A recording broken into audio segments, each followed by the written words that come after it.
I exposed my manager for stealing tips, so she got me fired. But she didn't know that I was more than just a pretty face. Now she's learning in jail.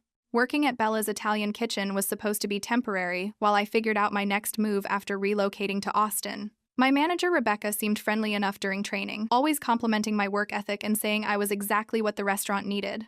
The tip stealing started small, $1 here, $2 there from the shared tip pool at the end of shifts. At first, I thought I was miscounting, or maybe other servers were making mistakes with the cash. But after 3 weeks, I started paying closer attention to the numbers. Every night, Rebecca would collect all the tips and divide them among the serving staff. She handled all the cash, did all the counting, and announced the final amounts. I started writing down my individual tips before turning them in, just rough estimates based on my tables and their bills. The numbers never matched what Rebecca distributed, always short by $10 to $20 per shift, which added up to significant money over a week. I mentioned it casually to another server, Maria, who'd been there for 2 years. Maria got this uncomfortable look and said she'd noticed the same thing but didn't want to cause problems. She needed this job too much to risk Rebecca's anger. That's when I realized this had been going on for a while.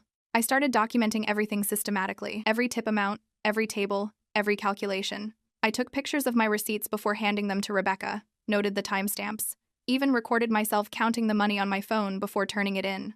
After 2 weeks of collecting evidence, I had proof Rebecca was stealing about $60 per shift from the tip pool. That was nearly $300 a week she was taking from the waitstaff, money that belonged to servers making minimum wage. I brought the evidence to the owner, Mr. Petrov, expecting him to thank me for exposing the theft. Instead, he seemed annoyed that I was causing drama and said he'd look into it quietly. 2 days later, Rebecca called me into the office with this satisfied smirk on her face. She said Mr. Petrov had reviewed my concerns and determined I was miscounting my tips due to inexperience. She was writing me up for creating a hostile work environment by making false accusations against management. I tried to show her my documentation, but she refused to look at it. 3 days after that, I was fired for tardiness. Rebecca claimed I'd been consistently late, which was completely false, but I had no way to prove my punctuality since she controlled the scheduling system. She handed me my final paycheck with this triumphant smile and said maybe next time I'd think twice before trying to cause problems for my superiors. I left that office furious but not defeated.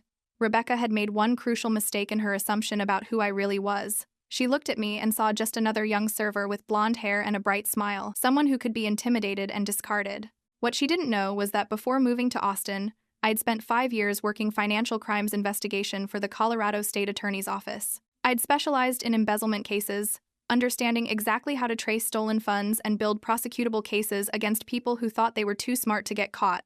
I spent the next month conducting a thorough investigation of Rebecca's activities using techniques she couldn't possibly have anticipated from someone she'd dismissed as just a pretty face. What I discovered about her systematic theft from multiple restaurants over the past decade was about to destroy her life completely, and that's when she finally learned what happens when you steal from the wrong person.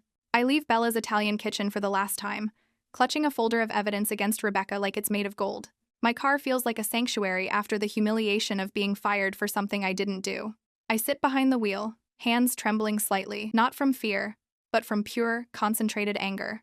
Rebecca's triumphant smile replays in my mind as I pull out my phone and scroll through my contacts. 5 years at the Colorado State Attorney's Office means I still have friends in useful places. I find the number I'm looking for and hit dial. Diane Martinez speaking, answers a familiar voice. Diane, it's me. I need your advice on something. I hear papers shuffling on her end. Well, my favorite financial crimes investigator. How's the Texas sunshine treating you? Not great, actually. I explain the situation, the tip stealing, my documentation, getting fired for calling it out. Diane listens without interrupting, a habit from years of interviewing witnesses. So now you've got evidence of systematic theft, a manager who thinks she's untouchable, and an owner who's either complicit or willfully ignorant. Diane summarizes. Sounds like you found yourself a case.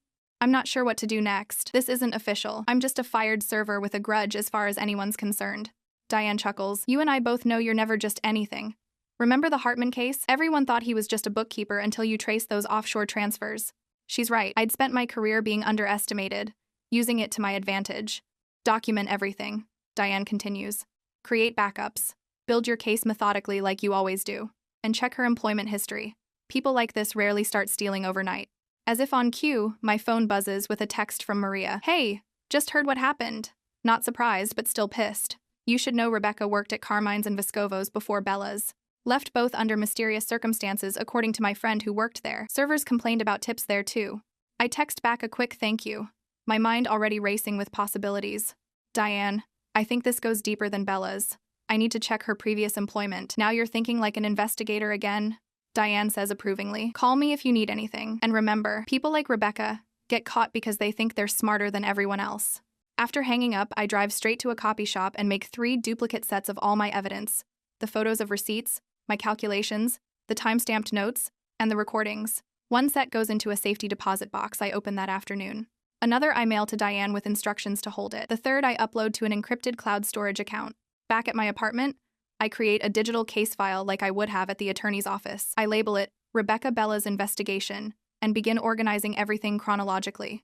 I note that Rebecca stole approximately $60 per shift from the tip pool, nearly $300 per week from servers making minimum wage. The pattern was consistent, always enough to be significant, but not so much that most people would risk their jobs confronting her. I pull up LinkedIn and search for Rebecca, finding her profile with work history conveniently listed. 3 restaurants before Bella's in the past 10 years, each job lasting between 2 and 3 years. The pattern is telling, long enough to establish trust, not so long that people might start noticing discrepancies.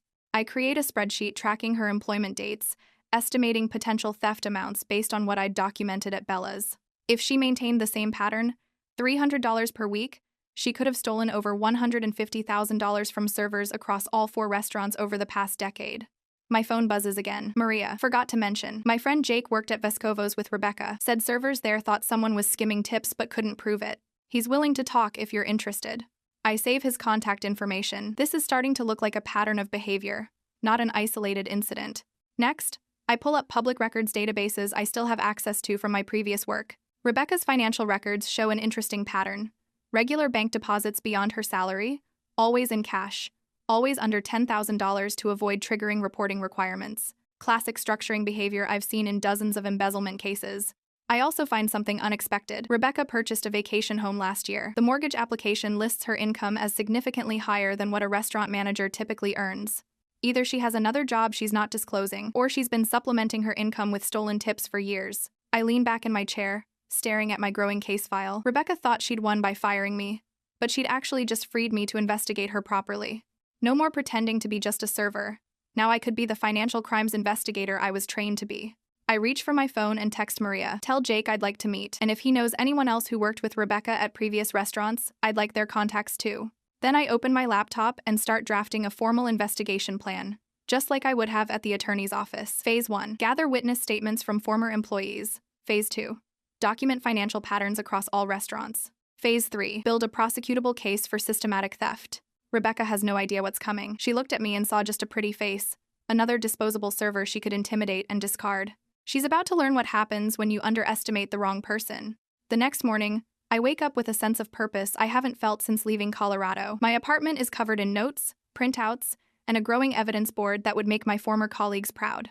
I've been up half the night connecting dots across Rebecca's employment history, and what I'm seeing is both disturbing and validating.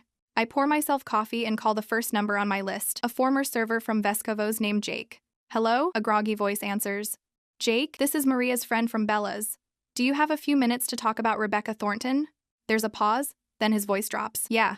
Give me a sec to get somewhere private. I hear rustling, a door closing. Okay, I'm good. So you're the one who finally caught her? I have evidence she was stealing tips at Bella's. Maria mentioned you suspected the same at Vescovo's? Jake laughs bitterly. Suspected? We knew. Just couldn't prove it. She controlled everything. The tip pool, the schedules, who got what sections. Anyone who complained suddenly had their hours cut, or got the worst shifts. How much do you think she was taking? I ask, jotting notes. Hard to say exactly, but on good nights when we should have walked with $200 plus, we'd get maybe $150. Do that math across a year. I'm already calculating. Around $50.70 per shift. Consistent with what I documented at Bella's. You actually have proof? Jake sounds incredulous. Photos, calculations, recordings. I worked financial crimes for 5 years. I know how to document theft. Holy shit, there's a new respect in his voice. We tried comparing our receipts once, but she caught us and threatened to fire everyone involved. Would you be willing to give a statement if this goes to the authorities? Absolutely. Most of us still talk about how she got away with it. By the end of the day, I've spoken with 7 former employees across 3 restaurants. The pattern is identical. Rebecca arrives as a new manager, slowly takes control of the tip system, and begins skimming consistently but cautiously, never enough to cause immediate alarm, but enough to substantially supplement her income. I create a new spreadsheet tracking estimated theft amounts. At Carmine's, approximately $56,000 over 2 years. Vescovo's, $62,000 over 2.5 years. La Trattoria, $43,000 over 18 months. Add the $35,000 I estimate she's taken at Bella's, and we're looking at nearly $200,000 stolen from servers making minimum wage. My phone buzzes with a text from Maria. Rebecca's on the warpath. She's telling everyone you were fired for stealing. I'm not surprised. Classic deflection. Accuse your accuser. I text back, expected. Keep your head down. This is bigger than we thought. The next morning, I visit the bank where I opened my account when I moved to Austin. The manager, Sylvia, remembers me from our conversations about my background in financial crimes. I need a favor, I tell her. I'm investigating someone who may be structuring cash deposits to avoid reporting requirements. Sylvia raises an eyebrow. Official investigation? Not yet, but it will be. She considers this. I can't give you account information without a warrant, but I can tell you if a pattern you're describing matches what we might flag internally. I slide over a paper with Rebecca's deposit pattern. Regular cash deposits between $2,000, $9,000, always under the $10,000 reporting threshold. Sylvia's expression says everything. This is textbook structuring. If someone were making these deposits at our branch, we'd have filed suspicious activity reports. That's all I needed to know. Thank you. Back home, I call Mr. Petrov for the 3rd time this week. Again, it goes to voicemail. I leave another professional message explaining I have information about financial irregularities that affect his business. I doubt he'll call back. Rebecca has clearly poisoned that well. I'm organizing my files when my phone rings with an unfamiliar number. Is this the former server from Bella's? A male voice asks. This is she. Who's calling? Gerald Hoffman, attorney representing Rebecca Thornton and Bella's Italian Kitchen. I'm calling to inform you that your continued harassment and defamation of my client constitutes actionable legal grounds. Any further contact with restaurant employees or ownership will result in immediate legal proceedings. I take a deep breath, smiling slightly. Mr. Hoffman, I'm actually quite familiar with defamation law from my 5 years at the Colorado State Attorney's Office specializing in financial crimes. For a statement to be defamatory, it must be false. Are you prepared to prove in discovery that my documented evidence of systematic tip theft is false? There's a pause. You're making very serious allegations. Yes, I am. Allegations supported by photographic evidence, witness statements from multiple restaurants, and financial records showing a pattern of structured cash deposits consistent with ongoing theft. Would you like me to send you my preliminary findings before I submit them to the Austin Financial Crimes Division? Another, longer, pause. My client maintains her innocence, and your client has stolen approximately $200,000 from minimum wage employees across 4 restaurants over the past decade. I've documented approximately $60 per shift at Bella's alone. I have 7 former employees ready to provide sworn statements about her activities at previous establishments. This conversation is over, he snaps. I agree. Please inform Rebecca that any further attempts at intimidation will be added to my file. Good day, Mr. Hoffman. I hang up and immediately back up my call recording to 3 separate locations. Their attempt to scare me off tells me everything I need to know. Rebecca is worried. And she should be. That evening, my doorbell rings. When I check the peephole, I'm surprised to see Rebecca herself standing there, arms crossed, looking simultaneously angry and smug. I consider not answering, but decide to hear what she has to say. I start recording on my phone before opening the door. You just don't know when to quit, do you? She says by way of greeting. I maintain a neutral expression. What can I help you with, Rebecca? Cut the innocent act. You're harassing my former employees, spreading lies about me, and trying to damage my reputation. It stops now.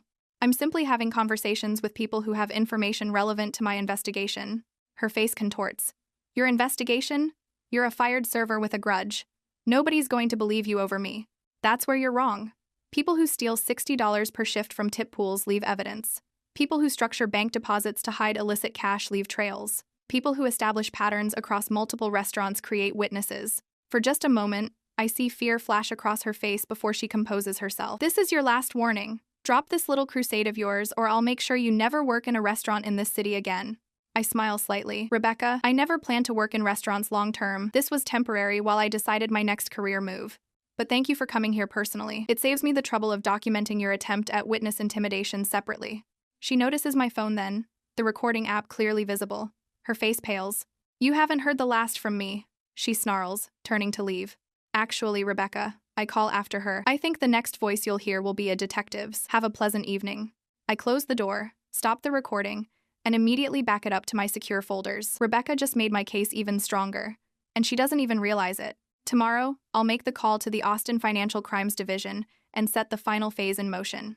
I wake up early the next morning, my evidence board now complete and organized with military precision. After 3 cups of coffee and a final review of my documentation, I make the call I've been preparing for since walking out of Bella's for the last time. Austin Police Department Financial Crimes Division. Good morning. My name is...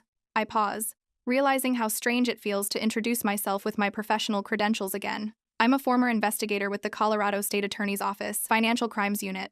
I need to speak with someone about a systematic theft case I've been documenting. 20 minutes later, I'm speaking with Detective Alicia Martinez, explaining the situation in the precise, methodical language of law enforcement. I can hear her interest peaking as I outline the evidence. So you're saying this restaurant manager has been skimming approximately $60 per shift from tip pools across multiple establishments for years? She clarifies. Yes, I've documented theft of nearly $300 per week at Bella's Italian Kitchen alone. Based on employment records and witness statements, I estimate the total theft across 4 restaurants to be approximately $200,000 over the past decade. And you have photographic evidence, recordings, and witness statements?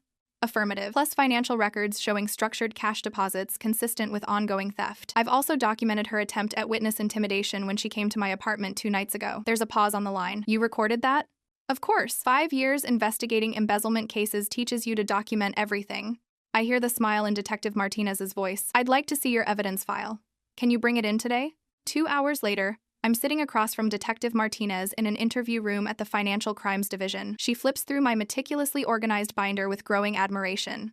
This is remarkably thorough, she says, examining my spreadsheets tracking Rebecca's theft patterns. Most of our cases don't come in this well documented.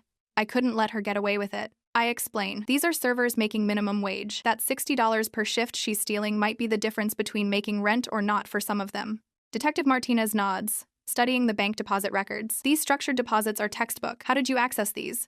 Public records and some help from banking contacts who confirm the pattern without revealing protected information. I lean forward. I've done everything by the book. This case is solid. She looks up at me with newfound respect. I can see that. Your investigation techniques are sound. If you ever want to get back into this line of work, we might have a place for you here. Let's focus on Rebecca first, I say, though I can't help feeling a flutter of excitement at the possibility.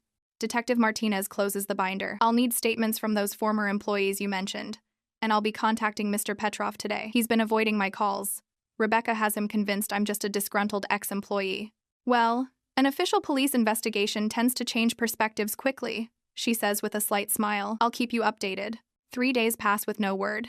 I'm beginning to wonder if the case has stalled when Maria texts me. Holy shit, cops just showed up at Bella's. Rebecca freaking out, locked herself in office.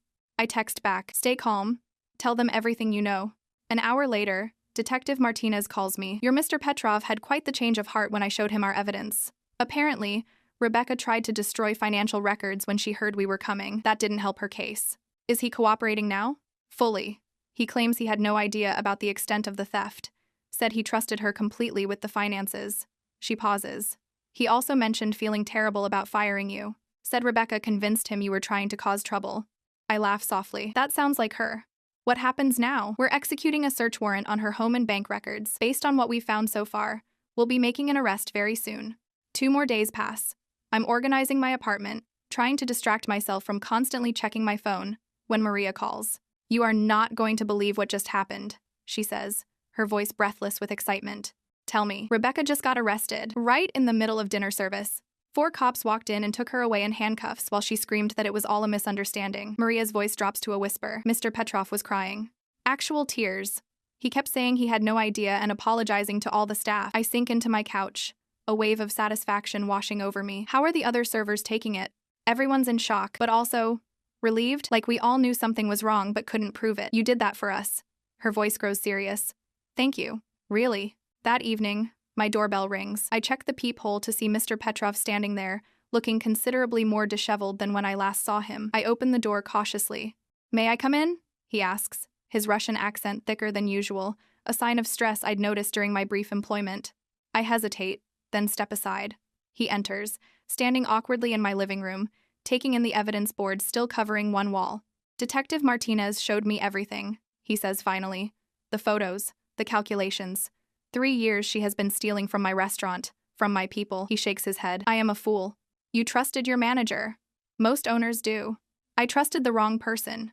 He looks at me directly. The police say you worked for government, investigating financial crimes. That you are expert. I was, yes. Why did you not tell me this when you work at Bella's? I shrug. Would you have hired me if you knew? He nods slowly.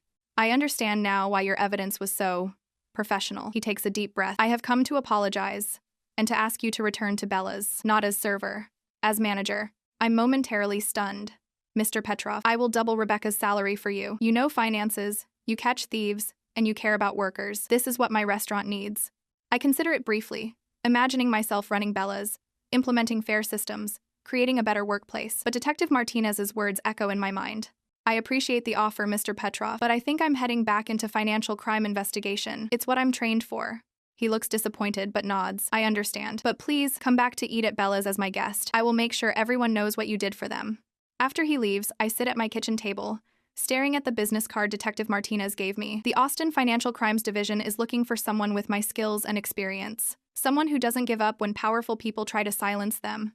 I pick up my phone and dial the number. It's time to get back to what I do best, making sure people like Rebecca can't prey on the vulnerable. Only this time, I'll have a badge to back me up.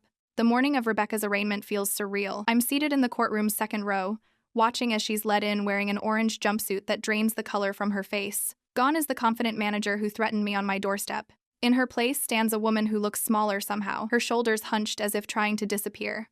Detective Martinez slides into the seat beside me, her notebook already open. 8 counts of felony theft and 3 counts of embezzlement, she whispers. The DA added structured deposits as a separate charge after we found her bank records. I nod, watching Rebecca scan the courtroom. When her eyes meet mine, they narrow with pure hatred. I hold her gaze steadily until she looks away. Your documentation made this case airtight, Martinez continues. The forensic accountants confirmed your calculations almost to the dollar. She was taking exactly what you estimated, $60 per shift, nearly $300 per week, for years. The judge enters, and we all rise. As the proceedings begin, I find myself thinking about the servers at Bella's and the other restaurants, people working for minimum wage who had their livelihoods slowly drained by someone they trusted. The math is staggering when you consider the human cost. $200,000 stolen from people who needed every dollar to make rent, pay utilities, or put food on their tables. Rebecca pleads not guilty despite the mountain of evidence, which doesn't surprise me. People who steal systematically over years rarely admit their crimes, even when caught red-handed. After the arraignment, Martinez walks me to my car. The prosecutor wants you to testify when this goes to trial. Your financial background makes you an ideal expert witness. I'll do whatever it takes, I tell her. Those servers deserve justice. Speaking of which, Martinez says, handing me a folder, we've set up a victim compensation fund. The judge froze Rebecca's assets, including that vacation home she bought with stolen tips. Once the legal proceedings finish, the money will be distributed to former employees based on how long they worked under her. I flip through the paperwork, a satisfaction warming my chest that feels better than any tip I ever received. How many people are eligible? 47 servers across 4 restaurants. Some worked for her for years. Martinez shakes her head. Your friend Maria has been incredible at helping us track everyone down. 2 weeks later, I'm having coffee with Maria at a cafe across from Bella's. The restaurant looks different now, brighter somehow, with a new sign and fresh paint on the door. Mr. Petrov hired a new manager, Maria tells me, stirring her latte. Some guy with 20 years of restaurant experience and references that actually checked out this time. She laughs. He also implemented a digital tip system that tracks everything and divides tips automatically. No more manager handling cash. Smart move, I say. How are things otherwise? Better, much better. Maria's smile is genuine. Mr. Petrov gave everyone raises to make up for what Rebecca took. He's been different since this happened, more present, more involved. He stops by tables and actually talks to customers now. The cafe door opens, and Mr. Petrov himself walks in. When he spots us, he heads straight to our table. I hoped I might find you here, he says to me, his accent still thick but his demeanor more relaxed than I've ever seen it. May I join you? I gesture to the empty chair, and he sits down, placing a small envelope on the table. I wanted to give you this personally, he says, sliding it toward me. It is not much compared to what you have done, but it is something. Inside the envelope is a check, a substantial one, and a handwritten note thanking me for exposing the theft and protecting his business and employees. Mr. Petrov, this isn't necessary. It is very necessary, he interrupts firmly. You lost your job because you stood up for what was right. You spent your time building a case when most people would have walked away. He leans forward. My offer still stands. Bella's needs someone like you managing it. I smile but shake my head. I appreciate that. truly. But I've actually accepted a position with the Austin Financial Crimes Division. I start next week as a consultant. His eyebrows rise. The police? Not exactly police. I'll be analyzing financial records and fraud cases, helping build prosecutions, the same work I did in Colorado, just for Austin now. Mr. Petrov nods thoughtfully. This is good. You will catch more people like Rebecca. He stands and extends his hand. But you will always have table at Bella's. The best table anytime, no reservation needed. After he leaves, Maria grins at me. Financial crimes consultant. Fancy. It feels right. I admit, this whole experience reminded me why I got into this work in the first place. People like Rebecca count on their victims feeling powerless, too intimidated to speak up. Well, she picked the wrong server to steal from this time, Maria says, raising her coffee cup in a toast. 3 months later, I'm back in the courtroom for Rebecca's sentencing. The trial was shorter than expected, the evidence so overwhelming that her attorney pushed for a plea deal. She finally admitted to stealing approximately $196,000 over 9 years from 4 different restaurants. The judge doesn't mince words as he addresses her. Miss Thornton, you systematically stole from people who were working hard to make ends meet. You abused your position of authority and took advantage of a system built on trust. He pauses, reviewing the documents before him. I hereby sentence you to 3 years in state prison, followed by 5 years of probation. You are also ordered to make full restitution to all identified victims. Rebecca doesn't look at me as she's led away. I don't need her to. This was never about getting revenge or satisfaction. It was about justice for people who couldn't fight for themselves. Outside the courthouse, Detective Martinez meets me with a smile. Ready for your first official day tomorrow? More than ready, I say, feeling a lightness I haven't experienced since leaving Colorado, though I have to admit, I never expected my temporary server job would lead me here. Sometimes the best investigations start when we least expect them, she says, walking with me toward the parking lot. By the way, the department head is very impressed with your work on this case. There's talk about creating a specialized task force focusing on workplace theft and wage fraud. They want you involved from the ground up. I feel a smile spread across my face. That sounds perfect. As we reach my car, I glance back at the courthouse where Rebecca has just begun her 3-year sentence. I think about the servers who will soon receive checks compensating them for what was stolen, about Mr. Petrov learning to be a better owner, about Maria and her colleagues working in a fairer environment. Sometimes justice comes from unexpected places. Sometimes the person who looks like just another pretty face, just another disposable server, turns out to be exactly the wrong person to underestimate. And sometimes, a temporary job leads you right back to exactly where you're meant to be.